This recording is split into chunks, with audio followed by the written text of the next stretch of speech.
I'm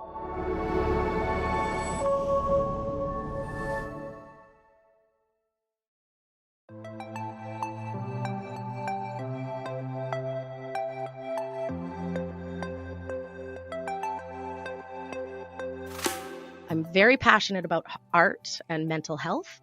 So I find I'm naturally drawn to that and integrating that into our programming. We've collaborated with the Vernon Public Art Gallery in the past and have put on Teen Junction Through Our Eyes art exhibitions, where it's a chance for our youth to express themselves, maybe get a little messy, and have a little bit of fun. I want our youth to feel comfortable to try new things, make mistakes, and to learn from them in our space. We worked with, we went out and spent a day gardening out at Pilgrim's Produce, halfway to Armstrong, and got to know the farmers who are great organic, regenerative farmers. And it was special for my kids to find out where our food comes from and just to be more connected to the planet in that way. I ask them frequently, with the new information that we have, how shall we so then live? How shall we so then live? There's new information that requires us to alter our course. The most obvious one is like with climate change. Just like we have the information and we therefore have to alter our course. But it's with all things. It's just with the way we treat each other, with the way we love each other, and with the way we are tolerant for each other. It's all about behavior change. Right. And we can look at behavior change from starting with changing values to changing attitudes to changing behaviors, which then contribute to a change in social norms and ultimately a great change in culture.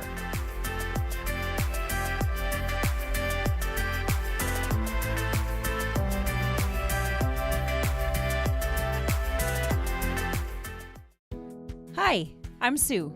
And I'm Heath. Together, we've created the Backyards to Boardrooms video podcast series. Why? Because our planet has a problem. It is not very sustainable. Luckily, we've come up with a solution to help. On Backyards to Boardrooms, we use the United Nations Sustainable Development Goals to highlight the work being done in our communities. We chat with local leaders about causes such as sustainable cities and communities, responsible consumption and production, and climate action. Backyards to Boardrooms, where local action creates global impact. Hi, Heath. Hi, Sue. Episode 6. Crazy. It's crazy. This has been such a journey. And this episode in particular has been on the journey with us. Yeah, it had many iterations. Many outlines were drafted for this episode. And really, like what we're after in this episode and what you're going to learn over the coming hour of podcast time is how our youth are involved in creating a more sustainable future. But finding the right people to talk on this topic in the right time frame, and speaking to the points that we're looking for, it's been a journey. And in the end, the universe provided, and we matched together 3 perfect people for this episode. Yeah. And the messaging throughout was consistent and connected. And I think people are going to have a lot to take away from this episode. So we're going to start out with BGC Teen Junction, working with at-risk youth in our community. Starting from there, connecting them with healthy adults, moving into the Students Without Borders Academy. Yes. And then finally ending up with the Climate Action Ripple Effect, which involves hundreds of students creating projects that have to do with our environment and climate action and making a difference. Huge difference, yeah. Which SDGs are we talking about? The SDGs for this are 4, 3, and 13, which are quality education, good health and well-being, and climate action.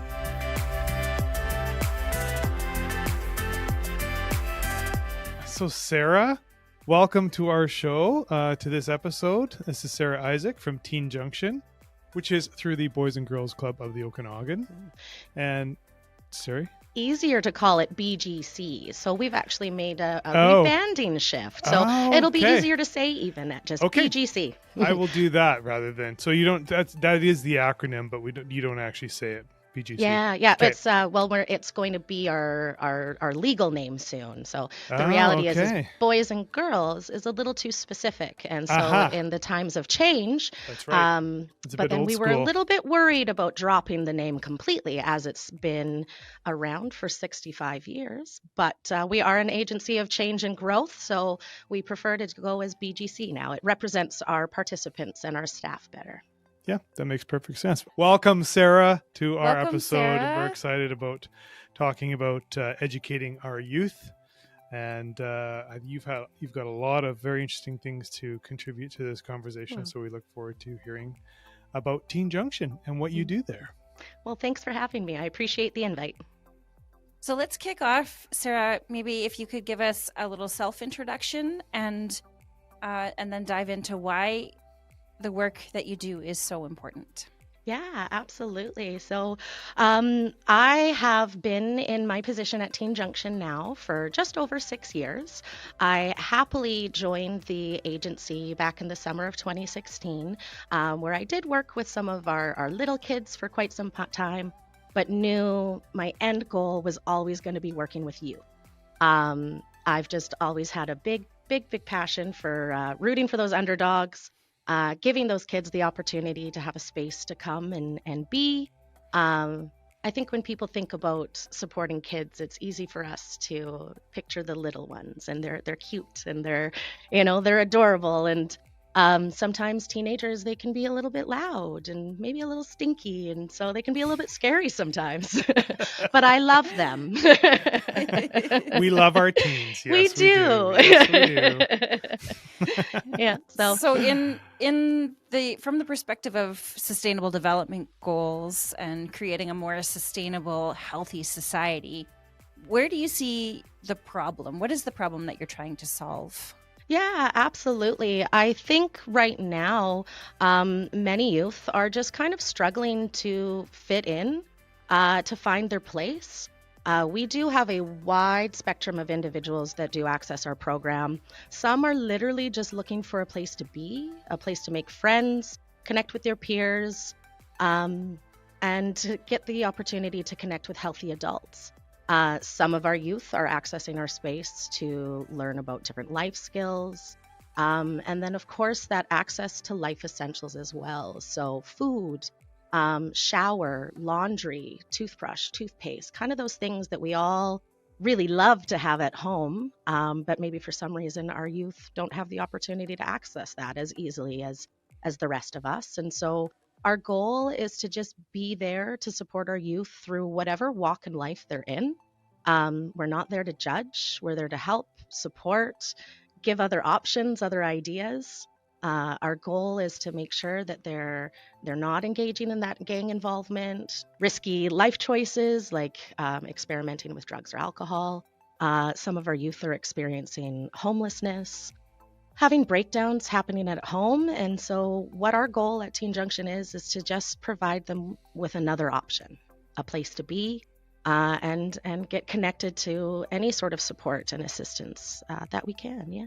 I was just going to say, I really like how you put connecting youth with positive adult relationships. So I can't remember what you said, actually. How did you phrase that? That's okay. Yeah, healthy adult relationships. Healthy adult relationships. I think that's very I don't know. I like the idea of that, like the sound of that, because a lot of teens don't have access to that. Mm-hmm. Yeah. That's great. Their parents could be working multiple jobs to make sure that they're putting food on the tables and a roof over their head. And I know when I put myself in their shoes, I'm exhausted by the end of the day. I want to come home, kick my shoes off, maybe watch a TV show, read a book, and go to bed. And so that does leave their kids, their youth, trying to navigate a lot by themselves. And it's without judgment, but, their lives are busy and full, and they're doing a lot. So we love the opportunity to kind of step in and offer that wraparound support and services, right? We're not the only answer.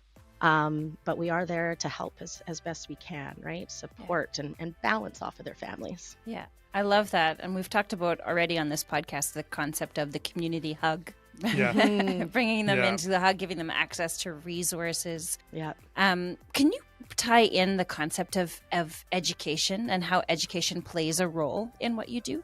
Yeah, absolutely. We take a big, what I call life skills focus on education, right? So we've had a lot of fun in the kitchen in the past. We've run cooking classes. I've done classes to learn how to do laundry, figuring out what all those fancy little symbols mean on our clothes, how not to Right. ruin the clothes that we've purchased.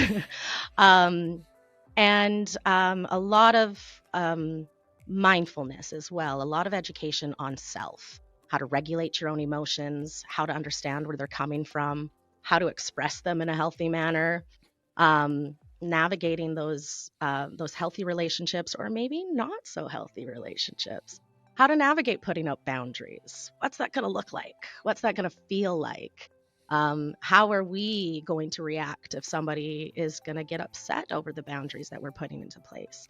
These are all great skills that we can grow and develop for the rest of our lives, and just working towards kind of being that best version of yourself that you can be. And And sometimes continuing to build those skills, right? Yeah. Right. Throughout your Right. life. Like this Yeah. is not an It never end game. stops. It's not like you learn it as a teen and that's it, Yep. right? It's something that we need to continuously work on. Yeah, absolutely. Every time you right? buy a new laundry washing machine or dryer, you got to figure out how to use it.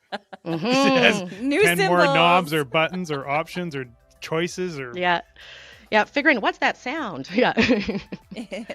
you know, a lot of these kids you're talking about are, living in survival mode, and they're trying to get through each day with whatever barriers they're experiencing. And then on top of that, you have all these global things that we're talking about through the United Nations Sustainable Development Goals, is that Mhm. we've got environmental impacts, we've got social impacts, we've got all these things and compiling on top of, we all feel those pressures, we all feel the stress from those things. But if you're already living in a state of survival, like we talked about, Mhm. it's momentous, like it's huge. And then you're trying to connect them with people, but also understanding how to eat better, how to relate to your local community, right? Yeah. With food security being such a main focus for us at Teen Junction, we love to have those types of conversations on like how to integrate more nutrition into the foods that you love eating, but also taking a focus on food waste. The reality is right now there's a lot of food that ends up in our landfills that are totally human consumable. It's just they might not be the prettiest of the foods anymore. Right. So we love at Teen Junction to have those conversations about making the best out of what you have and how to also minimize our food waste. We love the opportunity to have our relationship with the Salvation Army, where we get the opportunity to pick up food from them that might have typically been going to our landfills. It's okay to have to peel off a little bit of that lettuce to get to the good food that's still on the inside. So we work with our youth to help them better understand the impact that could also have on their own well-being, about the fact that like this is food that you could be eating, but as well as the impact that it has on our environment. This is our only earth. We only get one. And so we do hope to try and encourage our youth to kind of be mindful of that and paying attention to it. If it's not in the form of food and what we're eating, we love to go for community walks, picking up garbage, helping out our neighbors if there's an opportunity that we can, raking up leaves, things like that. Taking care of that beautiful new civic memorial park that's just right around the corner from us at Teen Junction. We love the opportunity to go there. So we want our youth to also take some pride and some buy-in to that and helping take care of it. It takes 2 seconds to pick up that piece of garbage, right? So Yes. Right. We were also talking before about our connection to the earth. Mhm. We're on the unceded territory of the Okanagan Syilx people. And so then respecting what we have, and then how do we take care of that moving forward? Yeah, absolutely. As a very, I don't mind sharing, as a very proud Squamish woman, so my family is from North Vancouver. But we came here to the Okanagan in the early 90s and just fell in love with it here. It was even the place where I fell in love with my husband, who is an Okanagan man, a Silks man. And so it is very important to me. It's a part of my culture.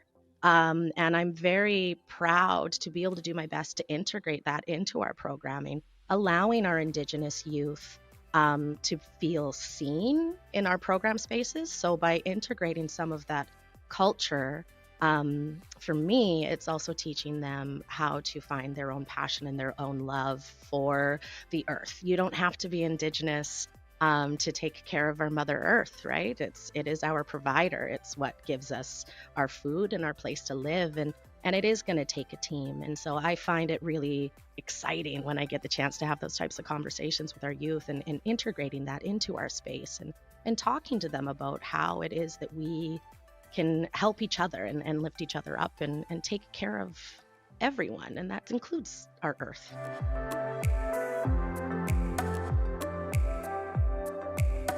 All right, here we are. Here we are. Here we are. I am so looking forward to this conversation. Me too. Me three. So and we are lucky enough to have Mr. Dave Fair here with us, who is the director of the Students Without Borders Academy. So I'm really glad to have you here, Dave. I'm very pleased to be here. Thanks for joining us. Our topic today is around educating our youth. And we put this toward the end of this whole series because of its importance, how important it is for kids to get a quality education. Mm-hmm. So Dave, can you start with telling us a little bit about Students Without Borders Academy, how it started, and your role in it? Okay, sure. Yeah, so I did start Students Without Borders Academy about 15 years ago. My wife and I are both bicultural. She grew up in Ecuador, I grew up in Panama. And having been in the education world in Canada for some time, I was just thinking, there's some things that our culture is missing. And being bicultural and having some different perspectives, I thought it would be terrific if I could get my students to experience another culture. So I thought, let's create something. So my wife and I went on a backpacking trip through Costa Rica and Panama, where I grew up. And we found some locations, made some reconnections with the people that I grew up with. And I thought, there's a lot here. There's a lot of really great learning cultural opportunities. So I went back to the superintendent and said, hey, I have an idea. And they bought it. Yeah. And right. So we started our first trip. I was very nervous taking kids. So with the Students Without Borders Academy, I select students from all around British Columbia, but mostly School District 22. And they all arrive at Kalamalka Secondary School. And we are together for 4 months in preparation for our 1-month field study in Panama, Central America. So can we take us from quality education into how that incorporates into good health and well-being, mental health of kids? It's a cart before the horse kind of question. Like, does quality education make a quality culture? Does a quality culture make a quality education? Are they dependent on each other? It's like, I think we've come to a place in our culture now where everybody's kind of accepting the idea that it's okay to be addicted to our screens. I mean, an addiction is addiction, and they each have their own consequences, right? So I think we have a whole generation of kids that are addicted. I mean, I think we're being told that 8 hours plus kids are on screens every day, which is crazy. And so I asked my kids to monitor that, and they said, yep, you're right, Mr. Fair. It is 8 hours a day that we're on our screens. And I think that's a bit of a weakness. And so we're living virtual lives instead of actual lives. And so I thought, well, maybe we could focus on some experiential learning, which will get us away from the desk, away from the screen, and get our hands and our feet involved in our learning, which I think is pretty important. I think it is too, and it might give them a perspective where they come back from that and actually take a look at their parents who are probably on their screens for 8 hours a day too. That's right. So now we're kind of at second generation addiction to screens. But I think we can move forward from this, right? We can sobrevivir, which is the word in Spanish. We can rise above it. I think you're right. I mean, every generation has its new technology or its new influence or its new pop culture that has an effect on that generation. These are what ours are. These are the growing pains of our generations moving forward. And eventually I think it'll phase, the novelty may wear off, perhaps. Yeah. Let's hope as well. And it doesn't become something that's so interesting. it's just something that is part of our lives. But it's not just local; it's global. Yeah. You know, like in a couple of years ago, I took a group. Like every January, we go to Panama for a whole month. We're gone 35 days, and so we're in a series of islands called the Kuna Islands, which used to be called the San Blas Islands. Their colonial name was San Blas. They've changed their name to the indigenous name of the Kuna Islands. And there's 350 islands, but people live on 50 of these islands. And our group arrived at one of the islands, and they aren't used to seeing white folks around. And we were, just trying to make ourselves be polite and respectful visitors. And one of the men came up to me and said, "Hey, we're having a party. You should come to the party with your kids." And I thought, okay, let's go to this party. And it happened to be a Menses party. His daughter was going through her first period. She was becoming a woman. And so there was a whole celebration going on the island about this. And so during this time, she has to be in a little kind of a corn husk hut for 3 days. And nobody's allowed to go into this little hut for the 3 days of her first period, except for her younger siblings. So if you're prepubescent, you can go in. So the dad came to me and said, "This is where my daughter is, and we're celebrating her. She's becoming a woman." And in the Kuna culture, when you become a woman, you get a special haircut. You start wearing cultural clothing, and it's a big celebration. And so he said, "My daughter's in there, and I'm not supposed to let anybody in there who isn't Kuna or who isn't prepubescent. And all my kids are 16 or 17. So he said, I'll let 3 of your younger looking kids go in and say hello to my daughter." So here I am outside this little hut with a curtain. And I picked the 3 youngest looking girls that are close to me and I said, "Hey, let's go say hello to this man's daughter." And he pulls back the curtain. And as he pulls back the curtain, I see a hammock and a young girl in there with rags stuffed between her legs, with a new haircut, wearing cultural clothing, and she's texting on her phone. Oh no. It was such a surreal experience. Wow. It's just like, That is, yeah. That's a real story. but it's like we are possessed all around the globe. We are possessed, and what will future anthropologists say about us? So for now, kids learning, everything is so accessible, and so they don't have to work hard to get the learning done. So I think that the learning is very surface. It's not making a lot of neural paths, and so it's just there long enough for the test, and then it disappears. So we've talked already about the problem with having virtual reality. We've talked about perspective, cultural perspective. Can we move into talking about the stuff that you do with the kids and how they respond to it? Like, what are some of the tangible things that they can bring home to Canada when they come back from the international field study? Okay, so I'm thinking when we leave Canada on December 31st, when we go away for our 35 days, they leave their phones behind. And so they have now had to fill the 8 hours that they normally filled with screen time. They have to fill that with something. And so they learn how to do actual conversation. So they learn how to become conversationalists, and they talk about ideas. They're learning how to talk about ideas, not about people, not about things, but they're talking about concepts. I think it's a big thing in their maturation. And one of the things that they find early on in the program is that they can learn how to really talk about things that matter. So as early as September, like the very first week when we're at boot camp, I say, okay, we are going to have conversations with each other. I think that we just spend time with each other and we're online and we think that we're connected, but we're not so much connected.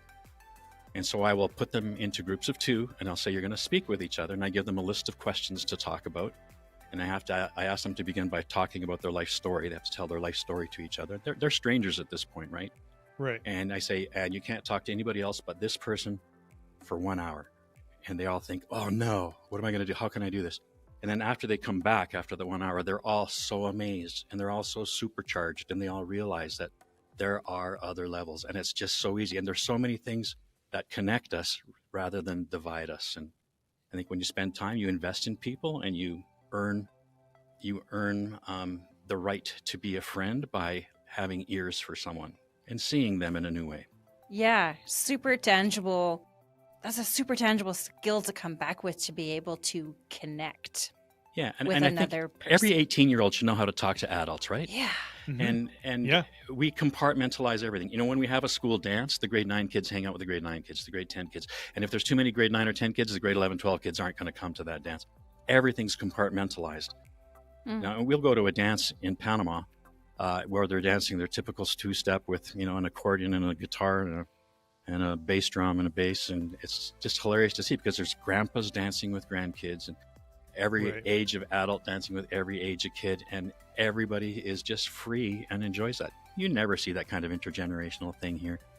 So two of the things that they come back with from Panama is just appreciating an intergenerationality, as well as appreciating the idea that conversation is truly getting connected. Yeah, that's a good point. I mean, the intergenerational gap for us here in North America is just getting bigger. It's a weakness, right? And how did it Yeah, happen? 100%. How did it happen? It's programmed, I think. I don't know. The purpose of encouraging independence, right? We're always like, get out of the house, move out of the house, and so Yeah. as soon as you're out of the house, you never come back, and then and everyone's always living in separate homes and living separate lives, and you don't really get to understand the other generations in the process. Yeah, understanding. That's it, Heath. We don't really seek understanding. We seek learning, but not necessarily understanding. Mhm. And once we figure out that that's a higher, more noble goal is to understand, then I think it just opens our hearts a little bit more, and we become larger souls, larger people. Mhm. Yeah. Mhm. And that's where sustainability comes in, when Yeah. we start to understand each other. And I love that there's a language component to this program. Yeah. And Yeah. it's not just, okay, cool, I can speak Spanish, or okay, cool, I understand a few words here and there, but the base of language allows for a deeper understanding, right? Like if you listen to the way some things are translated between English and Spanish, there's a reason. Yeah. For instance, in English, you say, I love you. In Spanish, you say, it's you I love. Mm-hmm. Just changing the subject, right? Just like Mhm. it's about Very you. much. It's not about me. It's just, yeah.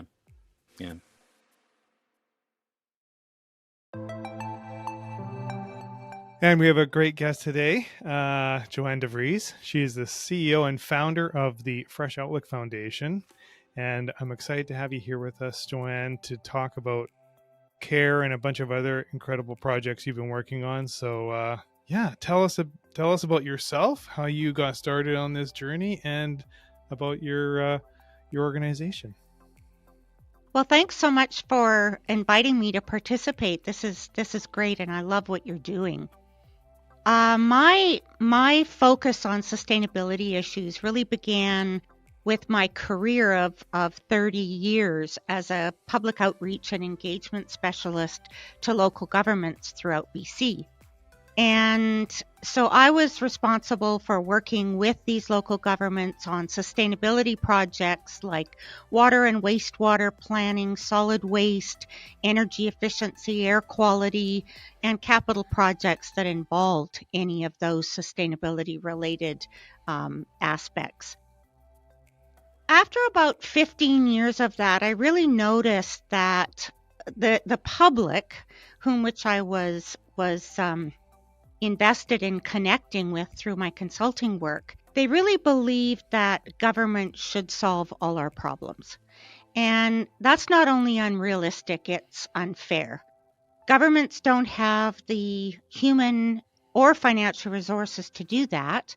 And they also don't have broad-based perspectives to create those solutions so that they meet everyone's needs. And by broad-based perspectives, you mean like they don't necessarily know what the community is thinking, or Exactly. Right? So our communities are made up of people from all sectors, ages, cultures, faiths, genders, abilities. And if we're going to create solutions that meet everyone's needs, we have to bring all those people to the table to start discussing what those needs are and how they can collaboratively be best solved. Mhm. And Which sounds huge, because when you have so many perspectives in the room, I mean, that's a lot of people to consider. well, it is. It's a matter of facilitating those discussions in a meaningful and productive way, where people feel respected, where they really truly feel that their voices are being heard, Right. and that the input they provide is actually going to be used in the development of more progressive policies, programs, and projects.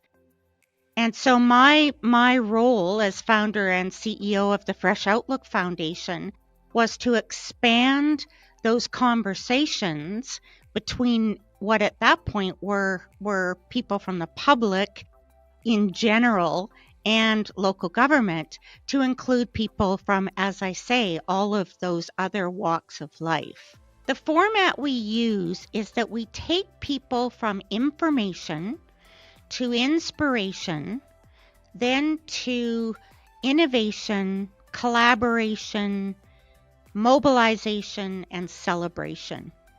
And what we found over the course of developing and delivering everything from big conferences in Kelowna to kids camps, EcoBlast kids camps, Real Change Sustainability film festivals, Community Innovation Lab in Kamloops.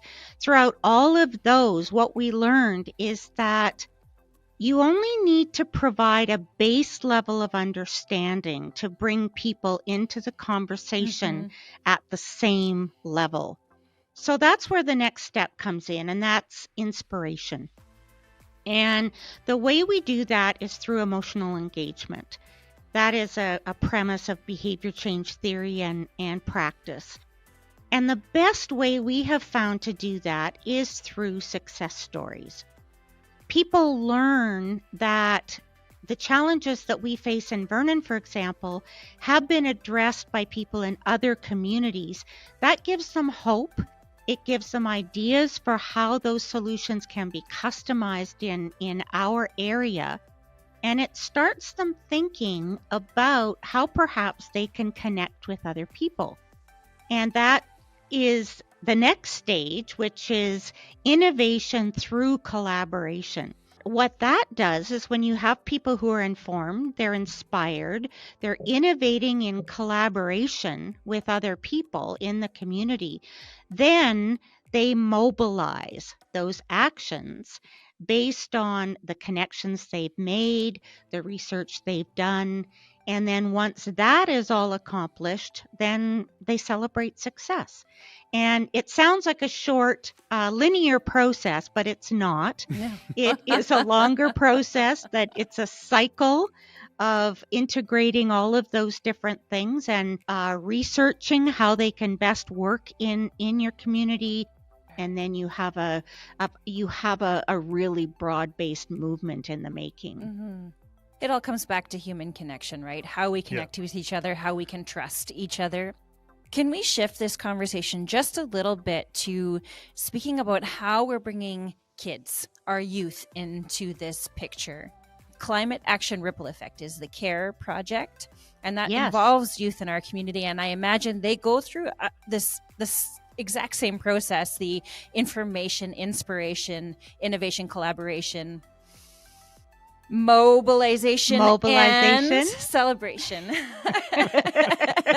Like, I'm going to remember them all. Good you job. did very well. That was awesome. I'm impressed. But it sounds like a process that youth need to go through in order to get them to adulthood, or get them to the next stage in their life with a fresh perspective on how we're approaching climate change. Yes, and I'd like to tell just a wee story about that. One of the things we did through the Fresh Outlook Foundation was hosting 7 Building Sustainable Communities conferences in Kelowna. And one teacher from Vernon, David Fair, who works with the Students Without Borders Academy, he brought his whole class to our conferences, I believe in 2015 and 2017. I could tell many stories about how transformative that was, not only for the event itself, but in my understanding of the importance of intergenerational communication and collaboration. And so when it came time, the city of Vernon adopted its award-winning climate action plan in 2021. And I was very blessed and grateful to be given the opportunity to lead that effort of implementing what is now called Climate Action Ripple Effect. And so our passion for that project is mobilizing student and community action in Vernon and beyond. What we do in a nutshell is that we match community mentors from all sectors with small groups of student project teams, and they collaborate to create projects in 6 different categories, ranging from nature to agriculture, waste, transportation, human health and culture, and everything in between. This mentorship has really focused on and expedited the move toward intergenerational and cross-cultural communication and collaboration. And we believe that C.A.R.E is a great thing that's happening in this community. It really is. And I was lucky enough to experience it through you and through the summit that you put on. And that was the first summit that I had been at. Yeah, and I mean, it was really mind-blowing to see all those youth teams coming together, and some of the projects that they were working on were really innovative. And I'm sure as the years go on, as youth are given a voice to speak their mind on these issues, that these summits and these conferences that are going on annually now, and not just here, I would assume they're starting to happen in other cities as well. But we're going to see some amazing ideas come out, because I mean, this generation of youth is really the most impacted at the moment, and that, I think they see it, they know it, and they want to make a difference. We're very excited. In the first round of C.A.R.E in the spring of 2022, we had about 120 students created 32 projects in support of the city's climate action plan and UN Sustainable Development Goals. In our third round last spring, which was 2024, we had 15 teachers, 340 students, and 60 community mentors working to create 115 projects. That's Wow. amazing. And the outcomes of some of those projects are important, they're lasting, and they exemplify the premise upon which the Fresh Outlook Foundation and C.A.R.E are based, is that working together, bringing all of our individual and collective insights, ideas, perspectives, personalities, areas of influence to the table, we can do this in a time frame that will make a difference. We're building a generation of change makers, and that's where we're at. Yeah, absolutely. Each of those guests, again, 3 very different perspectives, but adding to this episode in such an unexpected and exciting way. I know. It was very interesting to hear how that intergenerational connection between youth and seniors, or whatever generation that is so profound and such an impact. They learn so much from that coming together. Both ways too. Yeah, both ways, doesn't matter. Yeah, exactly. Yeah. But I think I was really impressed with hearing about that. And so, which takes us to community action and how people are going to be able to contribute to educating our youth and in the concept of sustainability.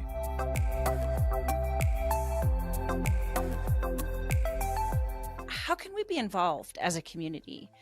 Oh, great question. Mm. There's a few different layers to that answer. The reality is It can be something as simple as spreading the word. It still surprises me on how many people I run into that they're like, what's Teen Junction? I've never heard of it. So a huge help is if you run into anybody that you think might have sort of a benefit from accessing our space, give them that encouragement, give them that referral, let them know that there are places like Teen Junction that are here to help. I don't know if I'd be doing my job if I didn't admit that, of course, we're in need of financial assistance as well. The reality is it is donations from our community members that help keep our lights on and our doors open. We want to see Teen Junction to live in Vernon for many years to come. So that can be found on our website, easy as going onto the website at bgco.ca. You'll see a little donations button. You can specifically find Teen Junction, or there's also a really fun draw going on right now to celebrate our 65th anniversary. So anybody who chooses to be a monthly donor right now can get their name entered into a draw where you can win 2 tickets to fly anywhere that WestJet flies. And so that monthly donation can look like $5, $50, whatever within your Cool. own capacity. That's And it's pretty fun because you might get the chance to take yourself on a trip, a little extra We like self-care. incentives. Yeah, Yes. absolutely. That's great.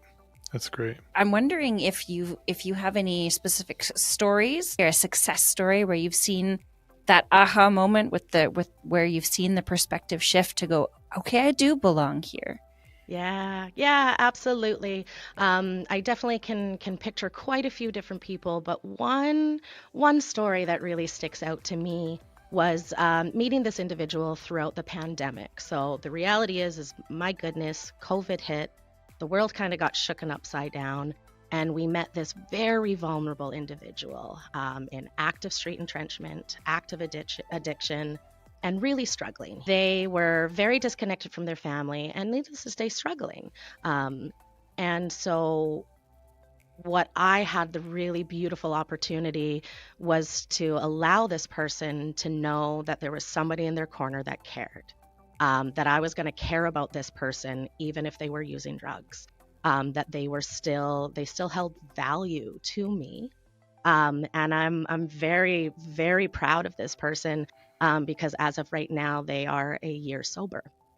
Wow. So Wow. by getting the opportunity to connect with us, even though it might have taken a little bit of time, it was through the support that we were able to offer at Teen Junction that realized that I did have another option.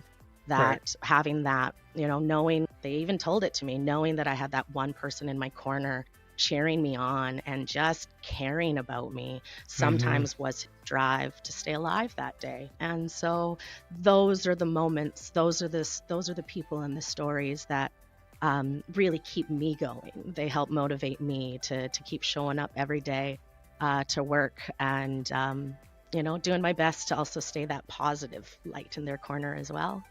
Amazing. Well, thank you for doing what you do.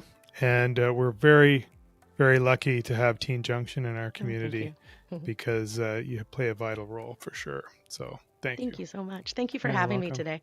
Yeah, great to have you here.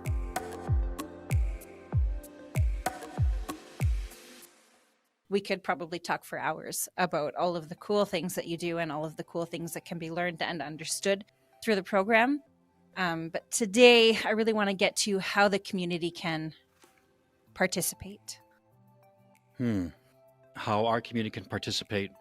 Well, identifying the weakness, I think that we're all aware that we're selling our lives to our screens and we're living virtual lives rather than real lives. And I think what I teach my students is their first community is their family, and their family should be noticing changes in them. They should be going home with a slightly different perspective, and becoming larger in thought and idea. And their family, their first community, needs to kind of recognize this. And so I think as the first community can help by just, having the kids put their phones away, making sure that their phones aren't close to their bed. Use the toothbrush thing. Don't get your phone until after you brush your teeth, and don't pick up your phone don't pick up your phone after you've brushed your teeth. So I think the first community can help by, modeling the way of being connected with conversations and with managing time with the screen. That's huge.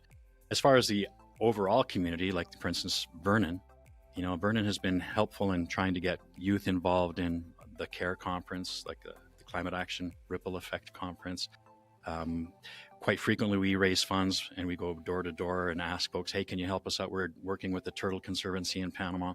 Can you help us out? And the community gets behind us in that. And so the community just latently is helping out by encouraging the students to say, hey, a community exists here.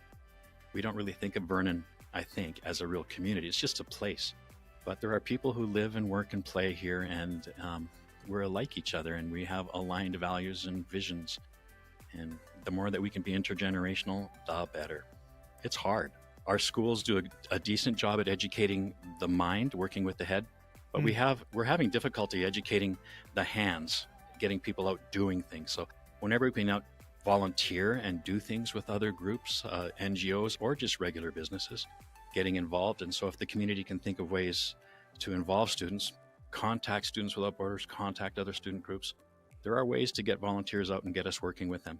We recently had an episode with Russ from Gleaners on here, and he talked about that, actually, how a lot of the volunteers that work with them are seniors, and he really enjoys it when people bring youth or youth groups come in and they volunteer, and you've got really two generations working across the table chopping vegetables together.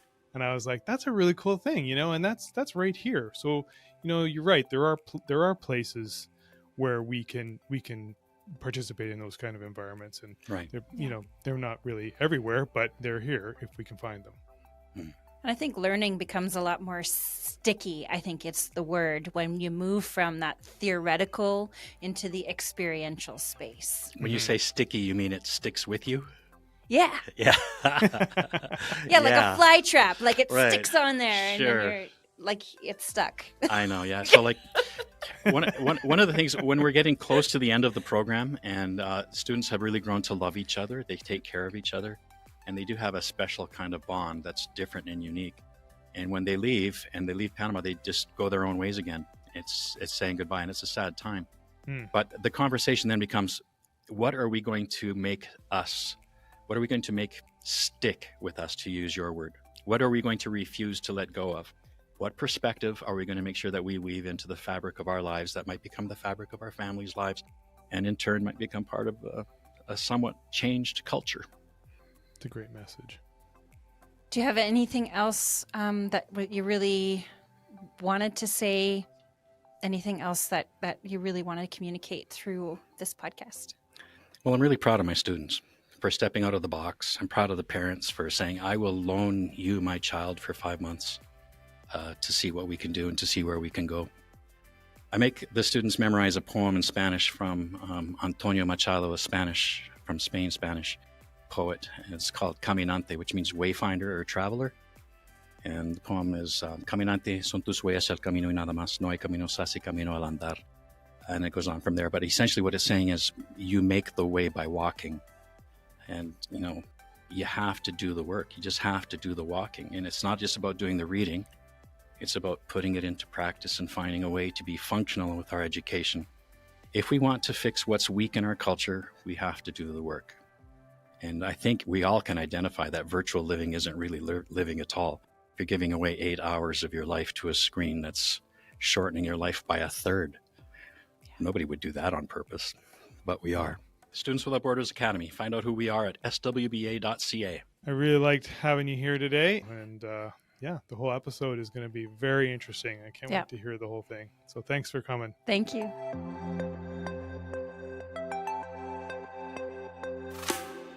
So how can the community be part of what it is that you're doing? Our official mentorship program began in our second round of C.A.R.E. And at that time, we had 3 Fulton senior secondary students working with a fellow who belongs to the North Okanagan Naturalist Club. And so this mentor worked with the young students. He took them into the wetlands behind the high school. They cultivated 3 different kinds of invasive species, plant species, and they dried them They made them into balms and salves and herbal teas for human health reasons. And they packaged those and showcased them at the summit as C.A.R.E botanicals.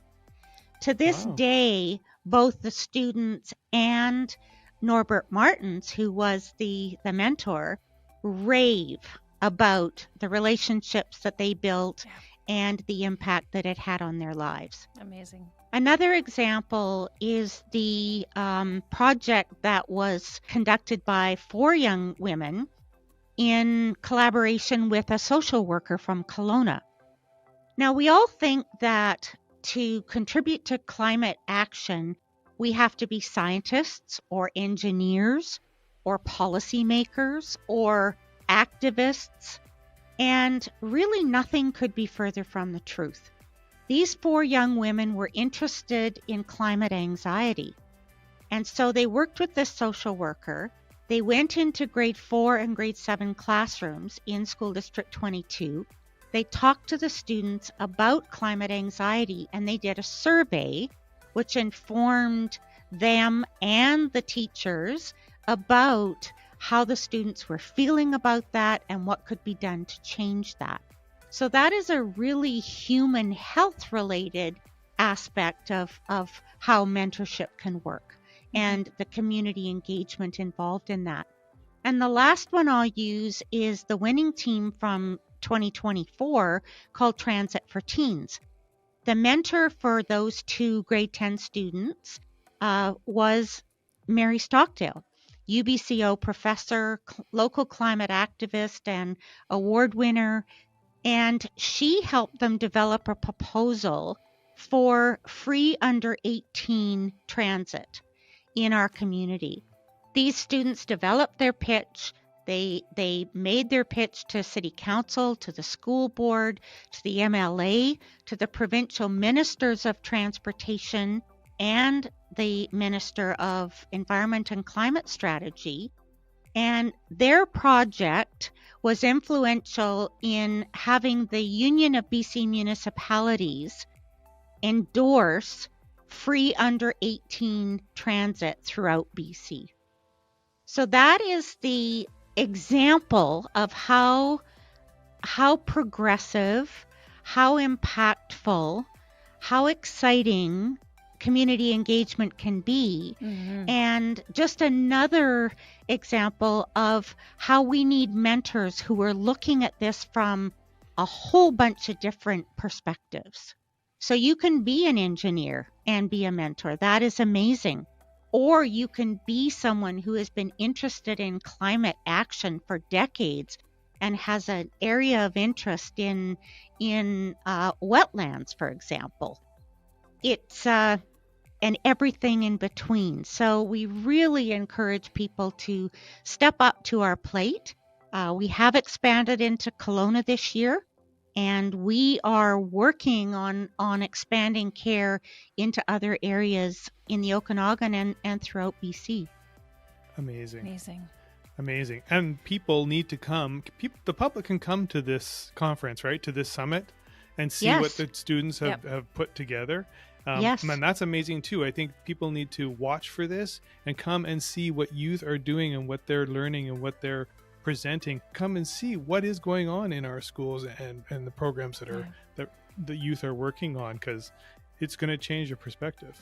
Yeah. Well, we are focused on youth because we believe that they are the demographic that is not only, as you mentioned, Heath, most impacted by this, but has the capacity for change.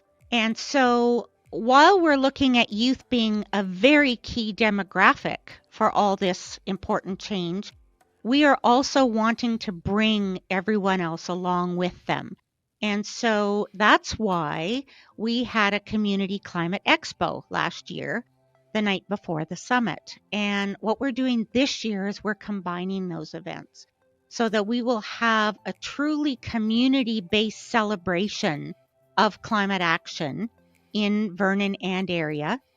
And we'll be looking at people who attend to learn more about what's happening with local governments, with nonprofit organizations, climate-focused businesses. There will be entertainment, and because learning has to be fun. I mean, climate change is a very serious and urgent issue, but we also have to approach it in a way that we can enjoy ourselves, enjoy the learning, enjoy the fun, and that's the celebration part. That's the That's what I'm celebration saying. part. Yeah. You got Final- it. Yes. So as we're wrapping up here, let's leave this episode with letting people know where people can find more information about getting involved, being mentors, or supporting Fresh Outlook Foundation or the C.A.R.E program. That would be www.freshoutlookfoundation.org. Wonderful. Excellent. Thank you so much, Joe. This has Thank been you so much, awesome. Joanne. Thank Really you for joining appreciate you us. being here. Thank you. And It's we been a appreciate pleasure. your passion as well. It's very refreshing, fresh. And Gives us a fresh outlook. Contagious. Thank you.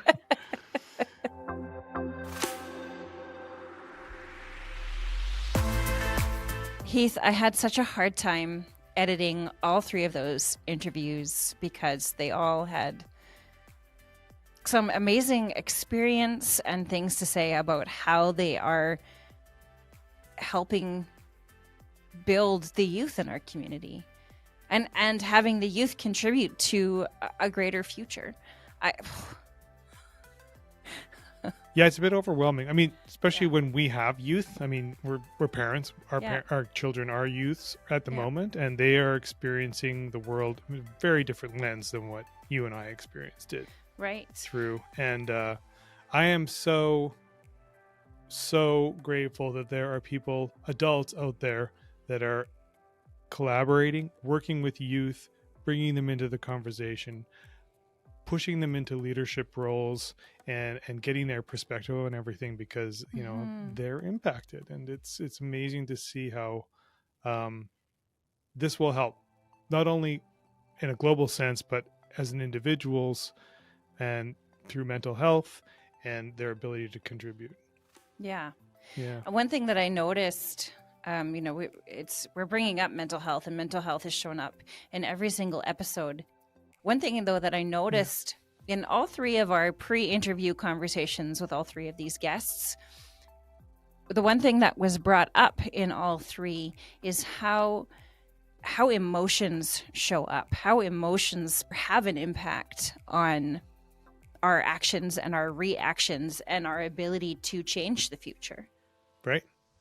And connect with emotional connection with other people and with other situations and organizations, because without that, you know, the motivation to do anything is not as strong.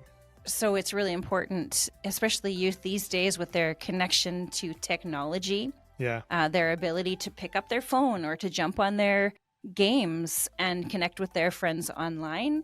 It's really important to be able to provide them with that human connection in person.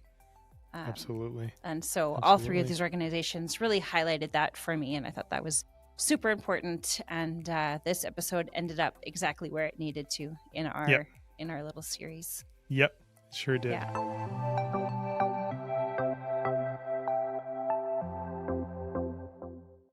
Thanks for listening to Backyards to Boardrooms. Don't forget to subscribe, and all the links to the cool things you learned are down in the notes below.